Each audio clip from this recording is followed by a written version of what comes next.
The NBA season's often described as a marathon, but the sprint to the NBA playoffs begins at the start. The NBA schedule's here today on Locked On Magic.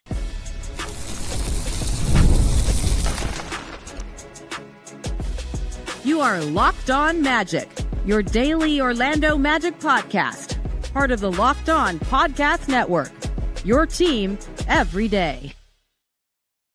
And you are indeed Locked On Magic. Today is August 13th. It will eventually be August 14th, 2026. My name is Philip Rossman-Reich. I'm the senior writer over at OrlandoMagicDaily.com, credentialed member of the Orlando Magic media since the 2012 season.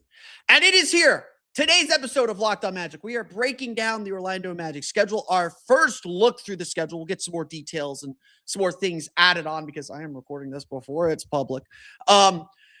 We will talk about everything you need to know immediately about the Orlando Magic schedule, the ins, the outs, and most importantly, the start and the finish. So the only way to begin is by beginning. The only way to learn is by playing. And the only way to butcher the Sam Reich quote is by butchering the Sam Reich quote.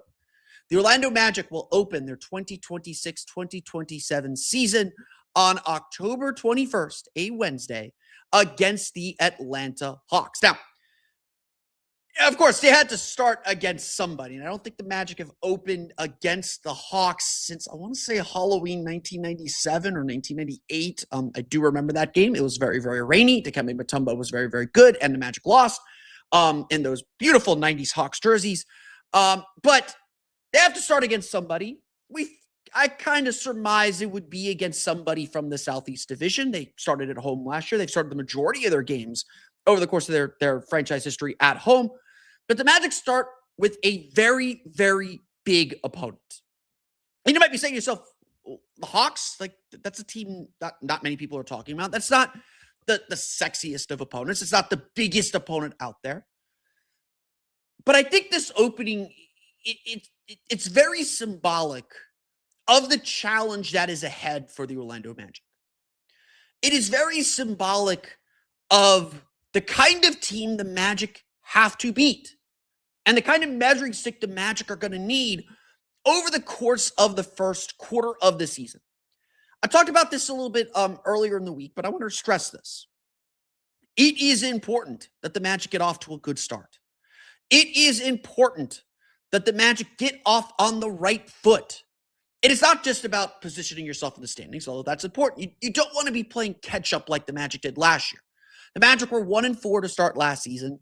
And yeah, they caught up. They got themselves back on solid ground. They ended up winning 45 games. It wasn't like they had some god-awful season. It wasn't what we all expected. It wasn't expectations. It certainly wasn't where they needed to be in the standings.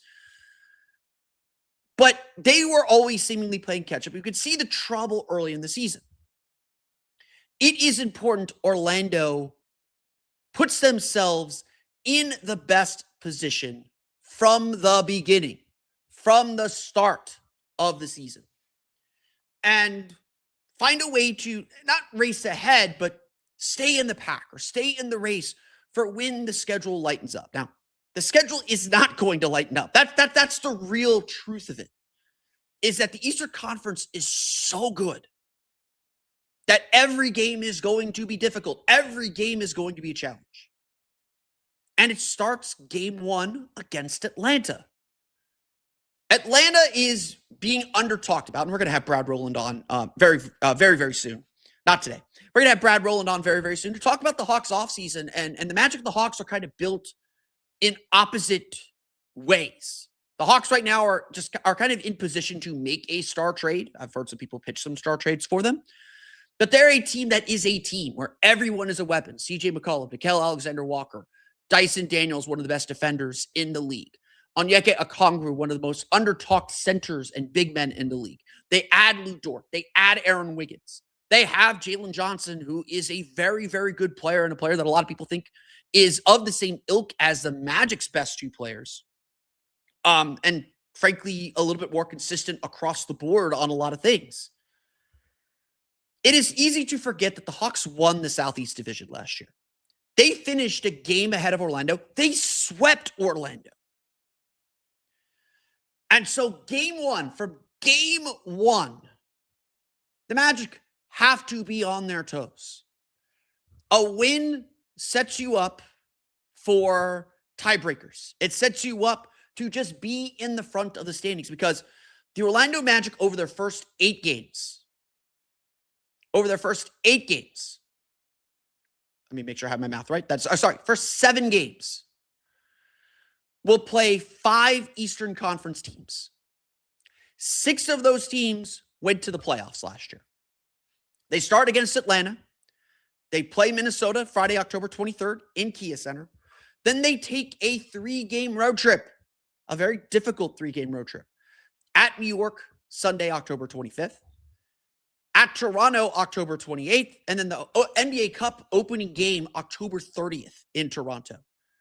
And then come home for a home back-to-back with the Boston Celtics on November 1st. That is an afternoon game, 3:30. And the Washington Wizards on November 2nd. 5 of those first 7 games against Eastern Conference opponents. 6 of those first 7 games against teams that went to the playoffs last year, because Minnesota certainly did. And they're certainly a lot better with LaMelo Ball now. And Washington's a lot better. Like, I don't want to sleep on Washington. I think especially early in the season when everybody's healthy. Following that, the Magic take their first West Coast trip. I said earlier in the week, one of the first things I do is I look at where the West Coast trips are. The Magic have a big West Coast trip to start the season, 4 games, fairly manageable though, at Phoenix, at Golden State, at Sacramento, at Utah. That's the 8th seed in the West, a play-in team in the West from last year, and 2 teams that did not make the playoffs. Now again, I'd rather play the teams that didn't make the playoffs or the tanking teams later in the season, or like in January, February when the injuries have hit and they're kind of tailing away, and everyone believes Utah is going to be much improved. They're usually healthier and tougher at the beginning of the season, but a very manageable West Coast trip. Those are your first 11 games of the season. And again, like we know, they'll get Milwaukee. They come home from that trip to play Milwaukee in the NBA Cup. They'll get Brooklyn. They'll get another game against Washington. They'll play Boston. They'll play Philadelphia, their first national TV game, one of 8 national TV games, November 16th in Boston on Peacock. They'll get Washington. They actually get Washington, They get Washington 3 times in the first 20 games. A fairly tough opponent, but not overly bearing. And that leads into the end of the NBA Cup and the end of the first quarter of the season. All in all, like, the start of the season is manageable. I know people's opinions on Washington definitely vary. Definitely vary. They get Brooklyn. They get Milwaukee in that first quarter of the season. So it is going to be vital that the Magic start off strong. Splitting those first 2 home games, going 2-1 on the 3-game road trip, it's not easy. I'm not going to sit here and pretend that it's easy. But for a young team trying to build confidence, playing with a little bit of a chip on their shoulder for a disappointing season last year, for a team like this, it is vital that they take that critical step. It is vital that they view this as that opportunity to push this team forward. And I think we will know by early December, by the end of the NBA Cup, we will know this is a team that can maybe do something. This is a team that is in the fight in the Eastern Conference. Or whether this is a team that's just, I don't know what to think of them. I don't know where they stand. And this has just been my big thing in general. The Magic have to show where they stand. And all of these games, and I see a lot of Magic fans fretting about how tough the East is going to be. And I repeat to them, and I repeat now, the East is tough because the Magic are that good too. Don't lose sight of that. The Magic are plenty capable of competing. But for a team with a new coach, for a team that is going to reform their identity, the first quarter of the season is going to tell us a lot. It's going to set the stage for everything. And I think the message from Sean Sweeney, the message from this Magic team needs to be, we got to be ready from day one. We got to be ready to play immediately. Because if the Magic can get through this first quarter of the season, because it's tough. Early West Coast trips are always difficult, even though I think this West Coast trip is fairly manageable. It's tough, but it's winnable. And to get to game 21, which would be the quarterfinals of the NBA Cup if the Magic make it there, or the first replacement game in the NBA Cup, if the Magic could get to game 21 with like 13, 14 wins, they'll be in very, very good shape because of the way their season ends.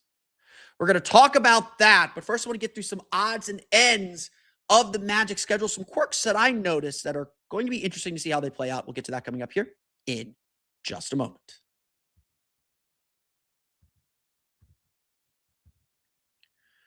But first, today's episode of Locked On Magic is brought to my friends over at Odoo. Running a business shouldn't feel like you're trying to connect a bunch of systems that were never designed to work together. One app for accounting, another for inventory, another for sales, and somehow none of them talk to each other. That's where Odoo comes in. Odoo is an all-in-one business management software that brings every part of your business together in one powerful platform. From sales and accounting to inventory and marketing, everything works in one place, helping your team move faster, stay organized, and focus on growing the business instead of managing software. The best organizations know that success isn't just about talent, it's about having everyone working toward the same goal. And that's true in sports, just like it is in business. An undertaking like creating the NBA schedule requires a whole bunch of different systems working at once.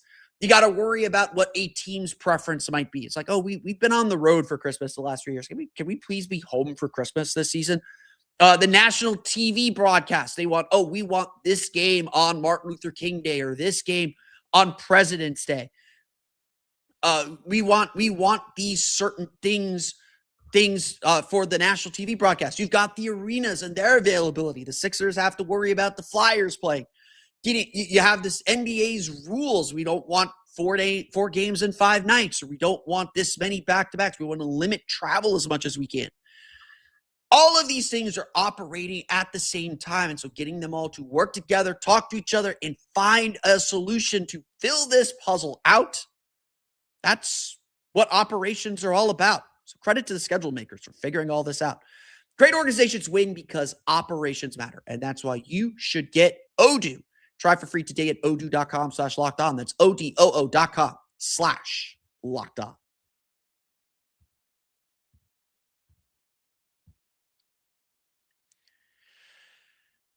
The schedule is the schedule. I say this every year. The schedule is the schedule. 82 games. We get 80 right now. We'll have 2 filled in later, and we'll talk maybe a little bit about the possibility of those 2 here in a minute. And there are certain things that you always look out for and certain things that you always think about. Like I said, I usually look at the start first. I'm a chronological thinker. I put it all in my calendar. I literally spent 45 minutes while I was writing my general schedule thoughts, which was what we did in the first segment, to just put the schedule down, get a feel for it. And there are a few quirks that I want to get to in a moment. But obviously, like, the next thing I look for is, like, because we're all attention starved, how often are the Magic on national TV? The Magic went from 14 national TV games last year down to 8 this season. And looking at it now, 4 of those 8 are Peacock, which is a national TV game. They send a broadcast there. It's a national TV game. It's part of the national TV package. I know people are still kind of in and out on the streaming stuff, but Peacock, I thought, did a really good job, and I figured the Magic would be a big Peacock team. In fact, if you want to get technical, both games against the Cleveland Cavaliers in the preseason will be on national TV as well. October 11th at Cleveland, ESPN. Tuesday, October 13th, here in Orlando on Peacock. So we will get some preseason action on national TV. Woo. What's interesting to me, though, is that 6 of the Magic's 8 national TV games will take place after the All-Star break. I'm going to talk more specifically about the post-All-Star break schedule. The post-All-Star break schedule in our final segment. It's a way to close this out.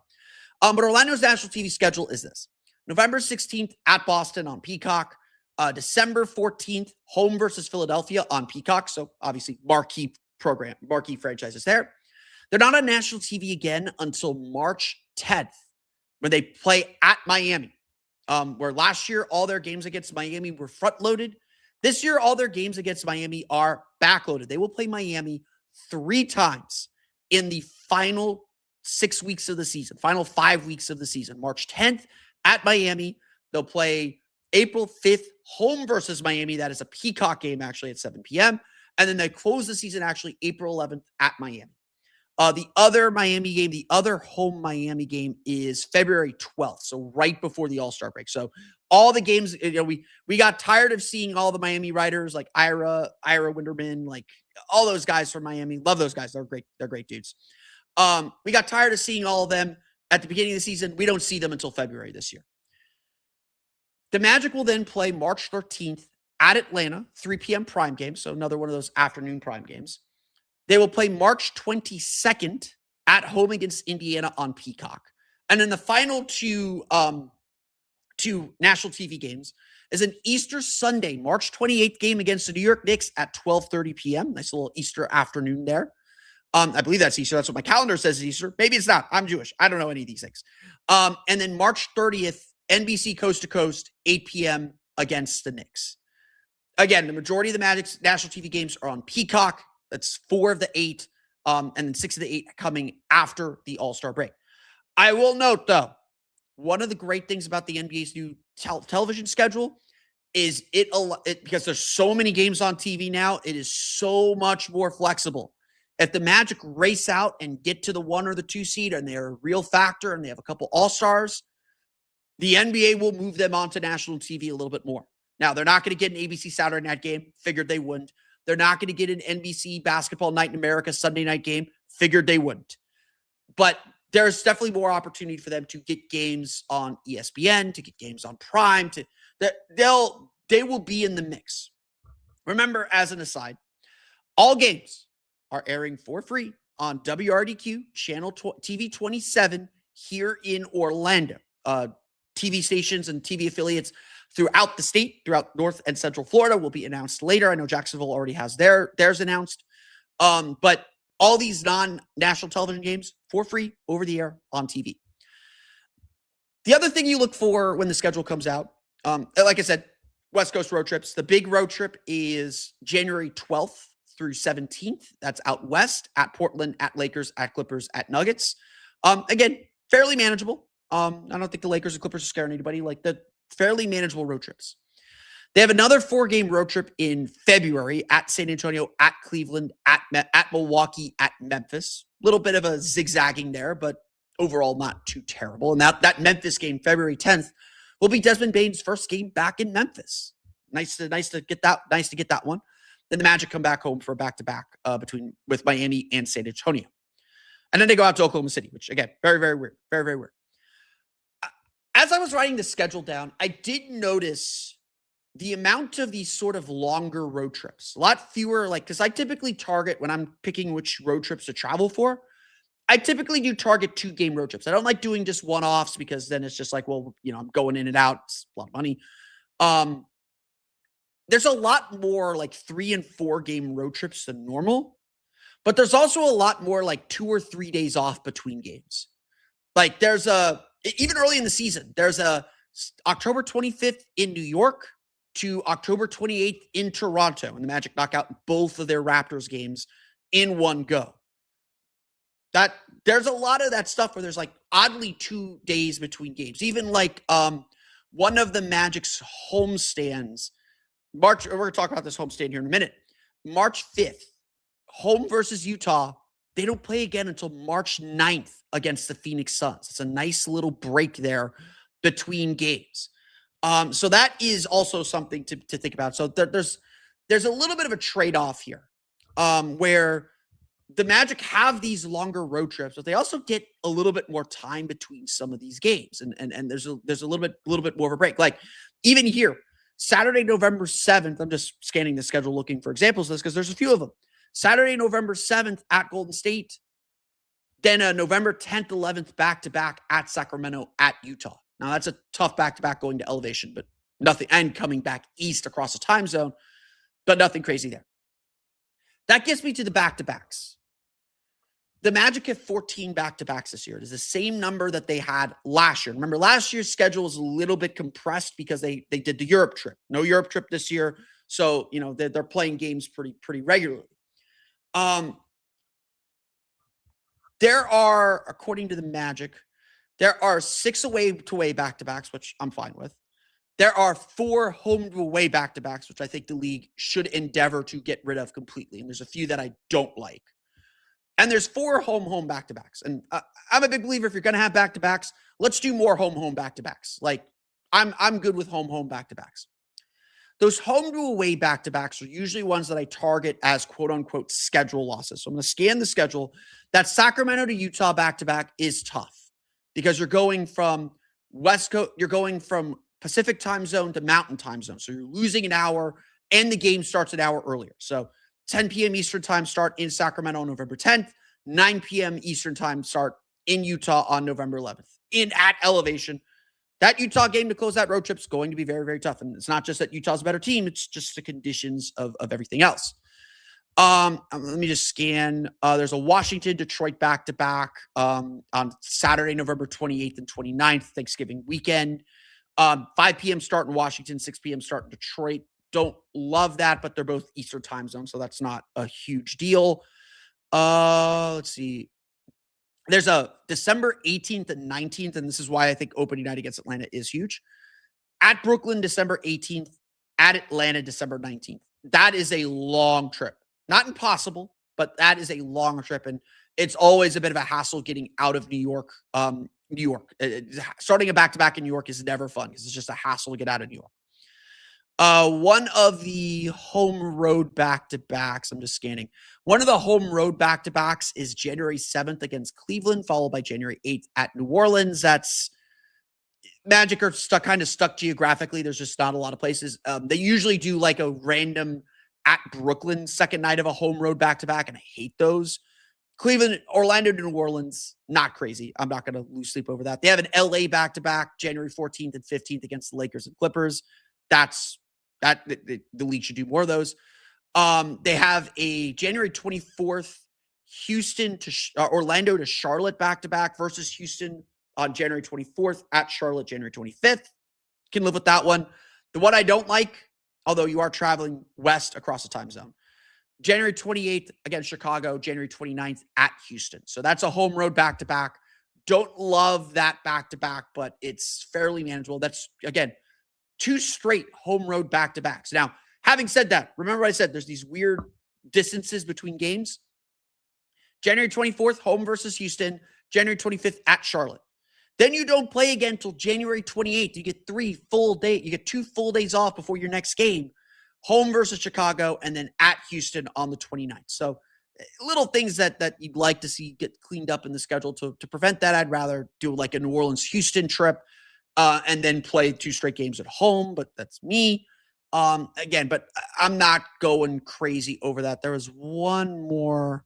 There's a March 9th. The last home road back-to-back looks like is March 9th at home against Phoenix, March 10th at Miami. I'm good with Miami home road back-to-backs. That's easy trip for everybody. It's barely a puddle jump of a trip. And that is the last back-to-back. Is that the last back-to-back of the season?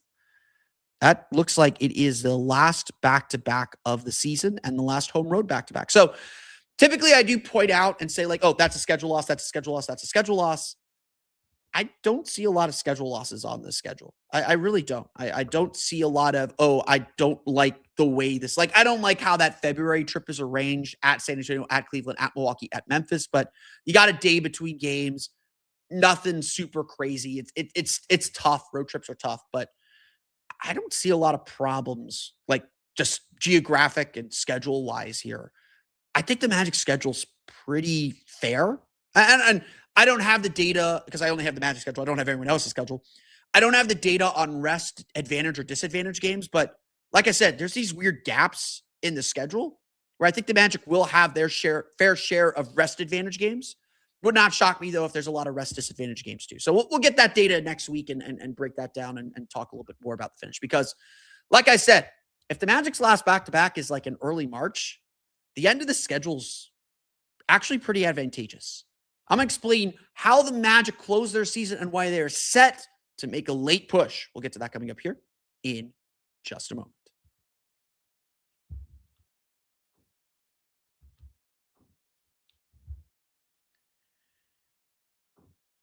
We are going to close the show then by talking about the close to the season. Because the Orlando Magic have a really fun close to their season.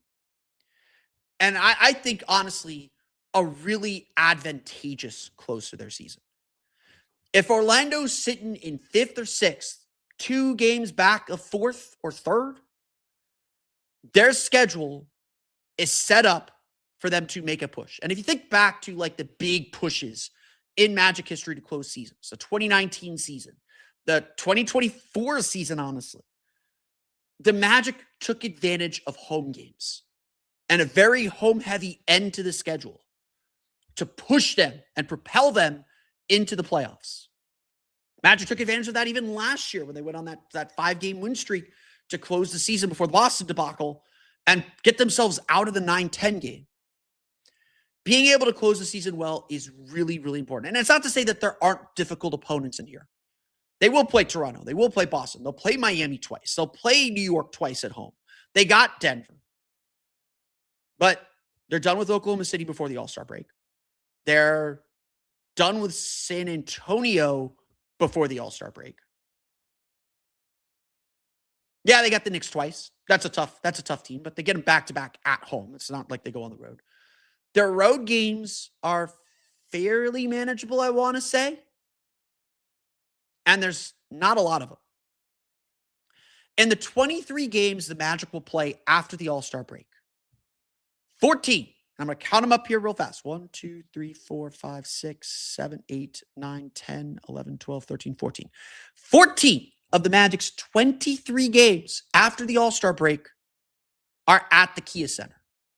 They come out of the All-Star break with their longest homestand of the season. It actually technically starts February 17th against Dallas. That's their last game before the All-Star break. But coming out of the All-Star break, they face the Charlotte Hornets, the Atlanta Hawks, the LA Lakers, the Indiana Pacers, Utah Jazz, and the Phoenix Suns. A 5-game homestand coming out of the All-Star break. If you're telling me and talking to me about ways the Magic can build momentum, here it is. Here is momentum. Here is the chance to really pick up some steam and begin a strong playoff push. You will also note that while there are all these teams consider themselves playoff teams, Utah, weakest argument. Charlotte, a play-in team last year. Indiana's wasn't a playoff team last year, but they'll be back in the mix. None of those teams are title contenders. No offense to any of those teams. No offense to the Pacers. None of those teams are thinking we're winning the championship this year. And so 4-1 doesn't sound crazy, does it? Like if they're all teams that are at or below the Magic's level this season. Or should be. And that's going to be a critical stretch because that 5-game homestand leads into the longest road trip of the season. A 10-day or 9-day 5-game road trip. Starts at Miami on March 10th. Then you get another weird little gap. March 13th at Atlanta. March 15th at Chicago. Back-to-back in Milwaukee, March 16th. That's not crazy travel. I'm thinking of doing this trip. I'm thinking of renting a car and driving to Milwaukee because Milwaukee's like 90 minutes away. March 18th at Boston. Again, I'm not going to pretend Miami, Atlanta are pushovers. Those are 50-50 games. Those are toss-up games. Chicago, Milwaukee should be wins. Again, Chicago's not bad. Milwaukee, we'll see what they're looking like in March. And then at Boston is Boston. We don't really know what Boston is. They should be on the Magic's level too. Then the Magic come home for Denver and Indiana. Again, 2 tough teams. You split those, you're happy. And then head back on the road to play Chicago and Minnesota. Then they play New York twice at home. Again, Easter Sunday against the Knicks. Afternoon game. Afternoon games get weird. Knicks have had their issues in Orlando. They've played some tough games in Orlando. Then the Magic go at Indiana, and then they close the season with a 4-game homestand. Home versus Washington, home versus Miami, home versus Boston, home versus Toronto, and then close the season at Miami on April 11th. Again, I'm not, we don't know what teams are going to look like in April. Toronto could have Kawhi Leonard up and running by then. They could be the 2 seed. That could be a really difficult game. Boston could have the same kind of season they had last year, and they shock everybody, and they are the 2 seed again or the 3 seed again. And like all these teams are going to be fighting in the mix. But this is kind of my general point. Why can't the Magic be one of those teams? Like the Magic, New York is really the only team in that bunch. Maybe I'll grant you Minnesota. But of the teams that Magic play after the All-Star break, Denver, if they're healthy, Minnesota, and New York, so that's 4 games, are the only teams where like the Magic should feel like, okay, they're better than us, that's stealing a win. Out of 23 games after the All-Star break. Now, the Magic got to win these games. They got to win your 50-50 games. That's how you separate yourself. That's how you become a 4 seed, a 3 seed, whatever it is. You've got to win those toss-up games. And a lot of these are these level of opponents that should be just as good as the Magic, but it'll depend on conference. It'll depend on the trade deadline. It'll depend on a lot of things. But that's what you want coming down the stretch in a league that's this tight and this close and has this much parity. And like I said, the Magic have the chance to build some momentum, to build some confidence, and to finish their season as strong as they ever have. I love this schedule. There are some, there are some things that I'm a little uneasy about. I think the start will be difficult. I think getting off to in the first 21 games, if the Magic are 15-6 would be a dream. If they're 12-9, I wouldn't be shocked. If they're 11-10, I wouldn't be completely shocked. I wouldn't be happy. Anything 12-9 or better, I think would be a really solid start to the season and put the team in a good spot. If the Magic are sitting in 5th or 6th in the East, or within striking range of home court advantage out of the All-Star break, I think the Magic are going to climb. I think their schedule is set up for them to climb the standings, to take another big step. And that's what I love about the Magic schedule. That's what I love about the way things are set up. I think this schedule is set up for the Magic to succeed. And I think this schedule is set up for the Magic to enter the playoffs with tons of momentum. Even if they have to make up ground, let's say they're sitting in 8th or 9th, and they're 2.5 games back of 5th. Now, sitting in 8th or 9th wouldn't be the greatest feeling in the world, but if they're in that pack, and I don't know what the other team's schedules look like. Like I said, I'm recording this before the schedule is public. This is publishing when the schedule is public. So don't worry, I'm not in trouble. I'm recording this before the schedule is public. I don't know what Boston's finish looks like, what Atlanta's finish looks like, what Detroit's finish looks like, what Charlotte's finish looks like, what Miami's finish looks like. I know they played the Magic 3 times over the last month and a half. I don't know how everyone else will feel about their schedule. But in my first run through this schedule, and my first look at this schedule, there's going to be the tough parts. There's going to be some rough spots. There's going to be some tricky games here and there. And the start to me is very tricky. And the start to me is going to tell us a lot about what this team is capable of doing. But if this team is as good as they were in 2024, if this team is frankly as good as they were at their best last season, their finish is set up for them to make a big push. Their finish is set up for them to outpace everyone. Because if this is a marathon, the Magic's finishing kick is on a downhill incline. The Magic's finishing kick has the chance to put wind behind their sails. Now, again, we said that about their schedule the last couple of years, and the Magic had deflating moments. You still got to go out and win the games. But as we sit here in mid-August, the Magic are set up for success. And I'm eager to see what this team is able to do with all the opportunities ahead of them.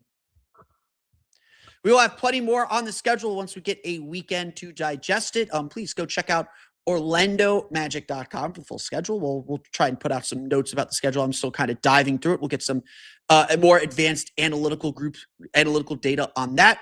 Single game tickets for the 2026-27 season go on sale Friday, August 14th at 1 p.m. They'll be available on OrlandoMagic.com/tickets and at the Kia Center box office, as well as at Ticketmaster at Ticketmaster.com/magic. And of course, like the Magic want me to make sure I note this, season tickets, partial plans, group, and single game Kia Center suite rental opportunities are on sale now. For additional ticket information, go to OrlandoMagic.com or call 407-89-MAGIC. Training camp starts September 29th, media day September 28th. We are all eager to get this thing going, especially now that we have the road ahead of us. But that's going to do it for me today. I want to thank you all again for listening to today's episode of Locked On Magic. Of course, find me on Twitter at PhilipRR_OMD and on Blue Sky at PhilipRR. You can subscribe to the podcast on Apple Podcasts, Stitcher, TuneIn, Himalaya, Google Play, Spotify, Odyssey, and all of the places to download podcasts to your podcast-enabled listening device. You can check us out on YouTube as well. Just search for Locked On Magic. For the latest on the Orlando Magic, be sure to check out OrlandoMagicDaily.com. You can find us on Twitter at OMagicDaily. And for even more Orlando Magic content, be sure to check out the Patreon page at patreon.com/Orlando Magic Hub or join our Everyday Club at lockedonmagic.supercast.com. Like I said to my subscribers, my subscription subscribers, whether it's the Everyday Club, whether it's Patreon, we are in the process of changing some things up on both sites. We're actually possibly in the talks of merging the two. So sit tight for a little bit. We'll have more announcements on that coming very, very soon. We're still working on some back-end things, but we'll be hopefully have an update for that on that very, very, very, very, very, very, very, very, very soon.